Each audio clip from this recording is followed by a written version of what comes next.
Wafunga nogeza here nemwanangu? Masara sei mama? Nasora seko. Ndau kumbosuka ndinombotsikosha ndaona kuti dzakanyanya mafuta saka ndakumbotsikosha. Nisipe kugezesa. Washayiwa chibhumu?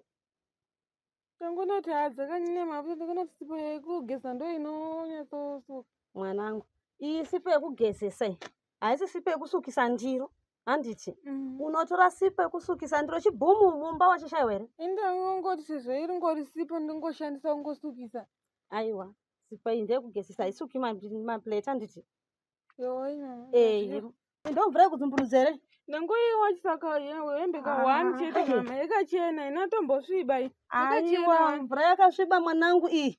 Iwachisa? Ndewaisa hembe ka1. Kuidzumburudzisa.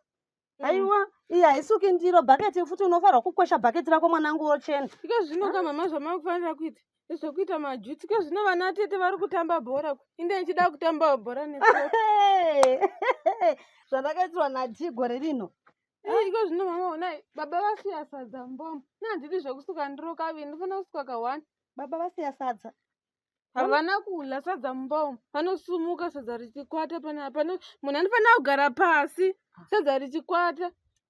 Roibva. Hapana munhu panopamba anofanira kusigwa gunere resadza. Oh Jesu.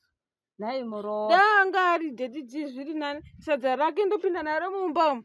Kana akasala ndoribinha rese. Nhai muroora wangu. Manje kana uchiona baba ivaya ndo baba vakakubereka. Ini ndini mai vakakubereka nditi. Dediji wako ndiye murume wako. Saka iwewe unofanirwa kutotora nzvimbo yako wakangofanana natete vako ivo vaya kana uri pano. Saka wakafanira kuita mabasa ese mwanangu. Sezvanga zvingotora uye achaenda kumurume wake kauya. Iwe ndiwe mwanasikana wangu uri panapa.